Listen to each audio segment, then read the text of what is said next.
Allô? Salut Yoni. Oh. Ouais. Ouais. T'es toute seule? Oui. J'ai eu un petit problème. Elle s'est collée au pare-brise. C'était conne. Bon bah vas-y, passe hein.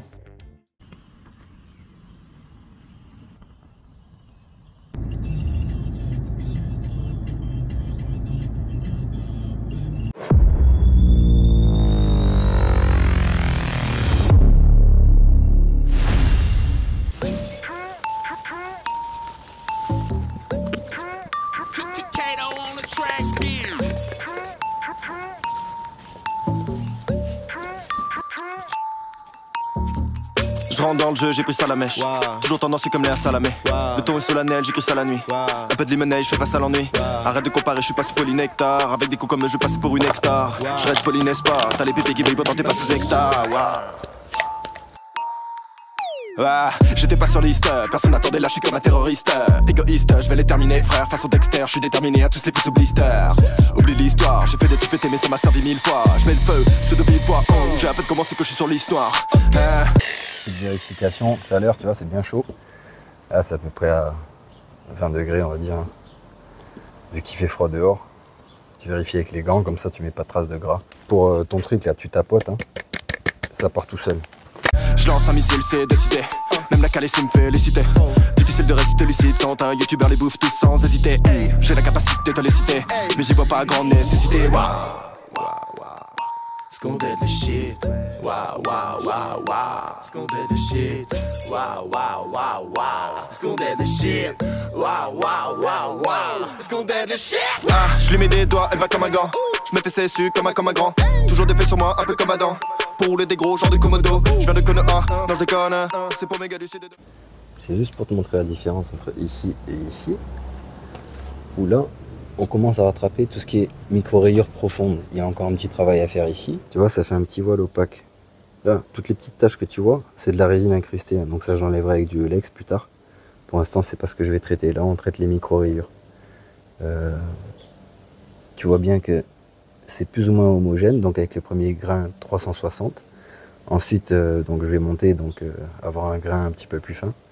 Et je vais faire au fur et à mesure jusqu'à arriver à la dernière passe de finition que je te montrerai. Donc je monte, c'est-à-dire je vais passer je pense au 600, après au 1000 et 2000, et après je passe à la finition, je t'expliquerai comment. Allez, donc là, passage au 600.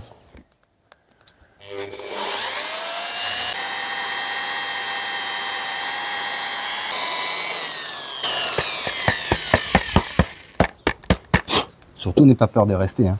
Là tu touches, là c'est à peu près à, allez, 30-40 degrés. Il ne faut pas que ça dépasse les 70 degrés. Hein. Si tu sens que c'est un peu chaud, ce que tu fais, c'est que tu attends un petit peu. Tu laisses refroidir tranquillement. Même ce que tu peux faire, c'est passer un petit coup de flotte. Pas quand c'est trop chaud. Si c'est trop chaud, tu passes pas de coup de flotte. Hein. Là, c'est pas trop chaud. Je vais en profiter qu'il fait froid pour refroidir un peu le tout. Hop. Et après, on passe au 1000. Donc là, on va dégager un peu la vue et en même temps, on va refroidir un petit peu la vitre, hein, le pare-brise. Là, en température, c'est pas trop chaud. Il y a des endroits plus chauds. Donc si c'est chaud à un endroit, tu essaies de travailler sur un autre en attendant. Là, c'est chaud.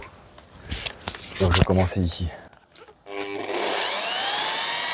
Quand tu travailles, déjà il faut faire des passes d'à peu près 2-3 minutes. Hein. Là, il ne faut pas s'arrêter.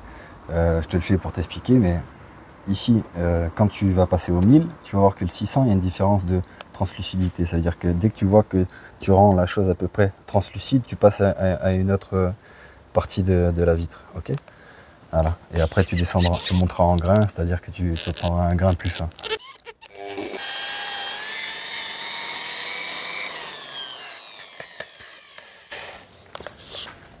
Allez, je te fais pareil pour toute la vitre et je te montre après. On commence à récupérer un petit peu l'aspect translucide, donc je passe au 2000 pour avoir encore plus. Ensuite, je passerai au polish, ce que j'appelle définition. Mais c'est l'oxyde de cérium, normalement. C'est le sériglace, normalement il sert soi-disant à rattraper les micro-rayures. Sauf que c'est vraiment les toutes petites micro-rayures que tu vas rattraper. Et ça donne une bonne finition à ton pare-brise. Hein. De toute façon, c'est fait pour ça. C'est pas fait pour corriger vraiment. Hein. Donc là, tu le verras. Allez, c'est parti.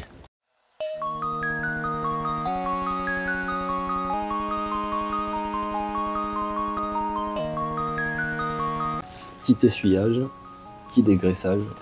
Et ensuite, on passe au polissage. Voilà, impeccable. Un petit coup de polissage au sériglace. Si ça marche pas assez bien, j'irai chercher l'oxyde de cérium, que je mélangerai directement avec de l'eau. Et je pense que ça fera l'affaire, largement.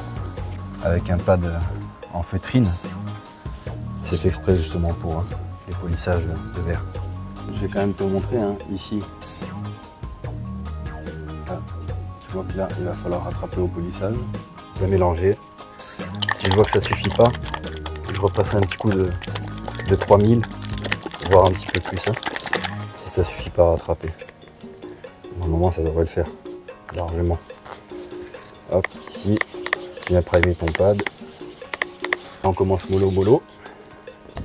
On va faire petite partie, cette partie, ensuite là. Donc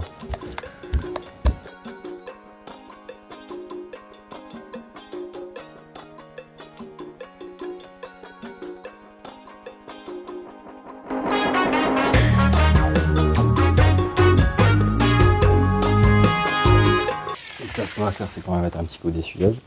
Et on va voir un petit peu ce que ça donne. Déjà. Donc.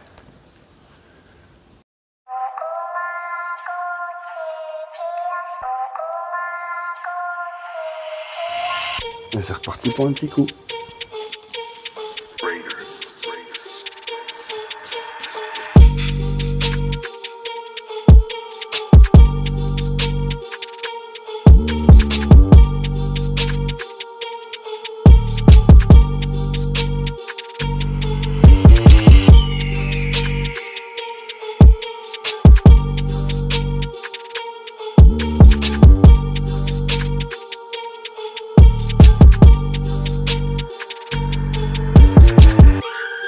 Yo les timales et les dingues du detailing. Bon, on va revenir sur les étapes primordiales et les choses à comprendre dans les étapes de polissage et de ponçage du pare-brise, parce que c'est pas quelque chose de facile non plus. Les disques en question, c'est des disques Abralon de la marque Mirka. C'est des disques qui sont conçus exprès pour le verre. Bon, d'autres matières aussi, mais bon, pour l'instant, on s'en fout. Avant tout, il faut que tu vérifies une chose. Faut pas que tu traites la zone à moins de 6 cm du bord de ton pare-brise. Tout simplement pourquoi? Parce que tu risques la fissure. Quand tu vas faire réparer un impact ou quelque chose comme ça sur ton pare-brise, si ton impact il est à moins de 6 cm, il te le change, il répare pas l'impact. Voilà, c'est pour la même raison, risque de fissure. Ce qu'il va falloir faire dans un premier temps, c'est trouver quel type de grain, quel numéro de grain va être bon pour commencer ton ponçage. Parce que si tu commences trop fort, tu vas enlever plus de matière qu'il n'en faut pour rien. Si tu commences trop faible, tu vas pas retirer les défauts que tu souhaites retirer. D'où l'importance de choisir un bon grain. Bon grain, on dirait les agriculteurs. Moi, j'ai commencé au 360. Voilà, j'aurais pu commencer au 180. Ça m'aurait évité de forcer un petit peu sur certaines zones. Ce qui se passe, c'est qu'avec ta polisseuse rotative, tu vas avoir tendance à vouloir pencher légèrement pour atténuer le défaut. Et si tu t'attardes trop sur ce genre de choses, tu risques d'avoir des déformations. Donc tu peux commencer au 180 si tu vois que ta micro-rayure ou ta rayure est très profonde. C'est à toi de le juger, ça. C'est à toi de le voir. Dans tous les cas, il vaut mieux que tu commences par un papier plus fin, parce qu'avec le papier plus fin, si tu vois que ça suffit pas pour enlever la rayure, tu vas pouvoir prendre un papier qui est un petit peu plus abrasif et modifier. Et il vaut mieux ça que dans le sens contraire. Au niveau du ponçage, tu pars dans les 2000 tours, à peu près, et pas plus. C'est pas obligé de poncer comme un âne. C'est pas obligé d'aller à 3000, 4000 tours, parce que ça va chauffer. Il faut pas dépasser 70 degrés. Donc plus tu vas monter dans les tours, et plus tu risques justement de faire chauffer, et c'est pas le résultat qu'on souhaite. Quand tu vas essuyer l'aspect opaque, il faut qu'il soit homogène. Il faut pas que tu vois encore ta rayure. Si tu vois ta rayure, c'est qu'elle est pas traitée. Et surtout là, on a tendance à pas faire attention, c'est sur les extrémités. C'est-à-dire que t'as poncé, sur l'extrémité de ton ponçage, tu as du mal à revenir avec ton nouveau papier. Tu as tendance à faire plus les zones au milieu, mais les extrémités, tu les oublies. Et ça, il faut pas oublier de bien les poncer, parce que si tu rattrapes pas le grain au fur et à mesure, quand tu vas passer au polissage, ça va être inefficace. Il faut que ton verre soit poncé de la même manière partout, peu importe le grain utilisé. Un ponçage homogène. Un ponçage homogène. Petite phase un petit peu plus compliquée, c'est que quand tu vas passer ton oxyde de cérium, de temps en temps, tu l'arroses, tu mets un petit peu d'eau, tu reviens, il va ressécher, tu remets un petit peu d'eau jusqu'à ce que presque il s'estompe. Et quand il s'estompe, après, tu peux continuer encore avec ton pad de microfibre jusqu'à transparence de ton pare-brise. Une fois que tu l'as passé, tu auras un aspect vraiment de ta finition. Avant de commencer, avant toute chose, il faut que tu vérifies